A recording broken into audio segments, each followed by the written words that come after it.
오늘 영상의 결론부터 말씀드릴게요. 인테리어를 하려고 하는 소비자분들 부가세 10% 내셔야 됩니다. 그리고 인테리어 현장에 일당으로 근무하시는 일용직 근로자들 일당 금액의 3.3% 납부를 하셔야 되는 거예요. 오늘 관련된 이야기는 사실 지금의 문제가 아니고 예전이 더 심했어요. 예전 10년 전, 아니 태초에 인테리어 업이 났을 때부터 문제가 굉장히 많았던 일인데, 요즘 인테리어 시장이 조금 일은 좀 뜸하지만 인테리어 시장은 열심히 달궈졌고, 그리고 소비자분들이나 작업자나 업체 세금에 관련된 인식도 많이 올라가고 해서 이제는 얘기를 해야겠다라고 생각해서 이 시점에 갑자기 이야기를 드리는 거예요. 이거 예전에 내가 유튜브를 시작하면서 4년 전에 컨텐츠로 다루려고 했던 내용이거든요. 근데 그 당시 분위기는 이 얘기를 하면은 소비자한테도 안매장당하고 인테리어 업체한테도 안매장당하고 작업자들한테도 안매장당하는 그런 분위기였단 말이에요. 그래서 그때는 나도 겁이 나서 이야기를 못 했는데 이제는 해도 될 것 같아요. 여러분들 이때까지 세금 관련돼서 제대로 신고하고 제대로 일한 업체들 그분들도 역시 호구고, 아니면은 좀 뭐 세금 좀 설렁설렁 하신 분들도 다 호구예요. 왜냐면은 오늘 그에 대한 얘기를 한번 해볼게요. 공사가 1억짜리라는 공사가 주어졌어요. 그러면은 1억에 대해서 소비자도 있을 테고 인테리어 업체도 있을 테고 작업팀들이 있을 테고, 그쵸? 근데 우리나라는 정말 똑똑하게도 이 세 분야의 사람들이 모두 세금을 납부할 수 있는 시스템을 만들어 놨어요. 그 말은 즉슨 1억짜리 공사를 하는 소비자가 있을 테고, 소비자는 1억에 대한 부가세 10%를 납부를 하셔야 돼요. 그런데 이게 나라에 납부를 하는 게 아니고 인테리어 업체에 먼저 주다 보니까 저 1,000만 원은 인테리어 업체에서 가져가는 그런 느낌? 나도 부가세가 뭔지는 알지만 굉장히 그런 느낌이 심해요. 그래가지고 아까워서 탈세를 시작한단 말이에요. 제일 처음 탈세는 이쪽 두 쪽에서 시작을 해요. 소비자와 인테리어 업체. 그래서 소비자는 나 이거 현금으로 드릴 테니까 부가세 빼주세요.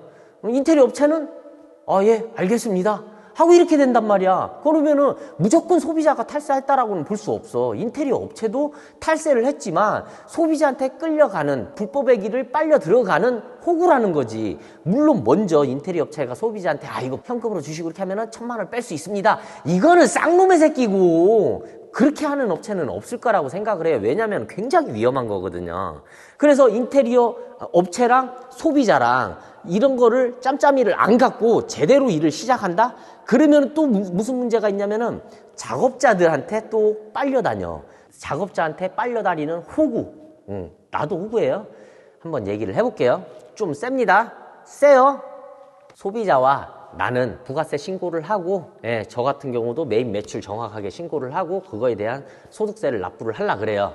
작업자들 뭐라 그래? 뭐라 그러냐고. 갑자기 뜬금없이 작업자가 땅 이런 소리를 해요. 예를 들어서 이 사람이 나한테 받아갈 게 100만 원이야. 그러면 이 사람이 일을 하면서 번 돈이기 때문에 100만 원에 대한 3.3% 근로세를 내야 돼요. 근데 또 이것도 나한테 다 위임을 해버렸네, 나라가. 그러니까 내가 이 사람한테 3.3%를 떼어먹는 것처럼 느낀단 말이죠. 그게 아니야. 그게 아니라고. 이 사람들은 어떻게 이야기를 하냐. 나는 그런 거 모르겠고 내 100만 원 순수히 내 통장에 꽂히는 거 100만 원을 맞춰줘. 나는 그 돈 못 내겠다고. 그거 띄지 말고 달라고. 여러분이 100만 원을 받아간다고 쳐. 1억짜리 현장에서. 내가 당신 혼자랑 일했어? 아닐 거 아니에요. 설비도 있을 테고 도배도 있을 테고 목공도 있을 테고 타일도 있을 테고 뭐 여러 공정이 있잖아. 아니 당신 말들대로 다 각자 모두가 3.3% 띄지 말고 그냥 달라. 세금 신고 3.3% 내 돈으로 내라 얘기하면은 당신들은 33,000원만 띄면 되지만은 나는 그거 다 합치면 한 5천만 원이 돼. 5천만 원에 3.3%면 얼마야? 근 100만 원. 근 100만 원이 나간단 말이에요. 아니 내가 당신들 내야 될 세금 100만 원까지 내고 또 거기다가 내 세금까지 내야 돼? 내가 그 정도로 호구야?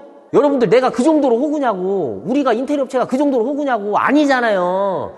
당신들이 내야 될 세금은 당신들이 내는 건데 다만 나라에서 우리한테 이 일을 맡겼기 때문에 그렇게 되는 구조란 말이에요. 그러니까 업체가 3.3%를 떼어가려고 한다. 내가 내야 될 세금을 너한테 3.3%를 좀 이렇게 받아가려고 한다. 그렇게 생각하지 말고 모든 사람은 내가 돈을 벌었으면 그에 맞는 세금을 내야 돼요. 그러니까 좀 이런 걸로 피곤하게 안 했으면 좋겠어요. 뭐 나는 다른데 회사에 등록이 돼 있어. 그래서 노무비 신고 못해. 신분증 못 줘. 너 정보 못 줘. 일을 하지 마셔야죠. 일을 안 하는 게 맞는 거예요, 그거는. 그리고 다른데 신고돼 있으면 뭐 어때? 그게 뭐가 문제인데. 그 소득도 있고, 나한테 받아가는 소득도 있고, 그거에 대한 세금만 내면 되는 거잖아요.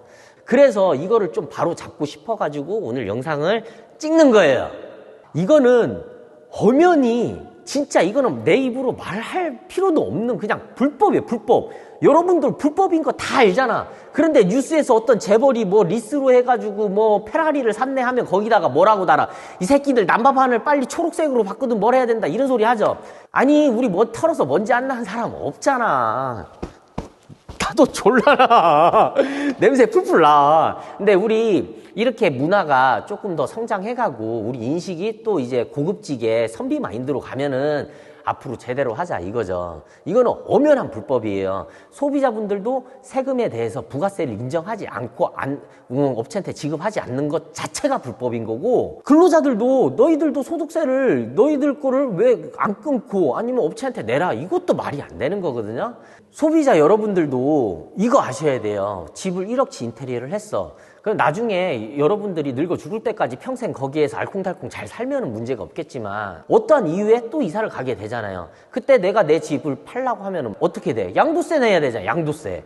근데 양도세 낼 때 보면은 뭐 이게 너무 좀 과하다 싶을 정도로 조금 아까운 감이 있잖아요. 양도세 감면 그거 받고 싶어서 처음에는 뭐 부가세 저희가 빼주세요 뭐 해주세요 해놓고 나중에서 그거 받겠다고 싶어가지고 또 입출금 내역 또 막 신고하고 뭐 계약서 갖다 들이밀고 막 이런단 말이에요. 소비자분들이 부가세를 빼주세요, 10%를 빼주세요, 저 현금으로 할게요 이렇게 말하는 순간 그 말은 즉슨 너네는 지읒대도 괜찮아, 나만 싸게 하면 돼, 이런 얘기랑 똑같거든요. 여러분들 하나만 탈세했으면 다행이지. 응? 여러분 같은 여러분들이 또 있단 말이야. 그 돈이 예를 들어서 100억이야. 10년 동안 일한 게 100억이야. 어떻게 세금이 터졌어. 여러분들한테는 피해 아무것도 안 가고 업체에서 다 부담해야 돼요. 그걸 짬짬이를 업체 혼자서 했냐? 그건 아닐 거 아니에요. 같이 했잖아. 그러니까 하지 말자 이거야. 나는 그냥 뭐 이런 내용까지 깊게 안 들어가더라도 그냥 부가세 내야 될 거 소비자 내고 소득세 내야 될 거 내고 나 역시도 내가 벌어들인 수익에 대해서 그거에 맞는 세율에 맞춰서 돈을 납부를 하면은 정말 아름다운 인테리어 시장이 될 것 같아요. 지금도 얼마나 아름다워졌어. 많은 인테리어 유튜버들이 진짜 막 삶이 풍요로워지는 그런 디자인을 막 보여주고 막 이러면서 우리들 인식이 점점 성장해 나가고 있는데 이제 지금 세금도 이제 성장해 나가야 될 때인 것 같아요. 나는 이게 소비자한테도 살짝 띵받은 게 있었고 작업자들한테도 띵받은 거 사실 굉장히 많았거든요. 그래서 영상에서 막 이렇게 횡설수설 막 풀어보는 거예요. 오늘 좀 흥분한 감이 있는데 양해 부탁드려요. 그래, 알겠는데 네가 영상을 찍고 뭘 해도 어차피 다른 사람들은 세금 부가세 빼주세요 그럴 거고, 어떤 사람들은 내 거 노무비 신고 못해 이럴 거고, 그리고 나 자체도 세금을 빼고 이래서 공사를 싸게 해서 물고 싶어. 그럼 어떻게 이게 개선이 되냐? 이거 사실 개선이 안 되거든요. 그래서 조금이라도 제가 바라는 마음은 이거예요. 일단 인테리어 업체한테 나라에서 모든 세금 관리를 맡겼잖아 어쨌든. 그러니까 너의 입장이 굉장히 중요해. 견적을 낼 때 플러스 부가세 얼마 이거 하지 말고 그냥 부가세 포함 가격으로 내버려. 새우깡 살라고 하면 어떡해? 편의점에서 뭐라 그래? 이거 새우깡 500원이고요 부가세 50원입니다 이래? 안 하잖아. 인테리어 업체도 그냥 그렇게 가는 거야. 도배 100만 원에 하려 그래. 그러면은 뭐 도배 100만 원에 부가세 10만 원 해서 110만 원입니다. 이게 아니고 그냥 110만 원입니다 하고 신고해버리면 되는 거야. 우리 좀 아름답게 경쟁해서 오래 갑시다.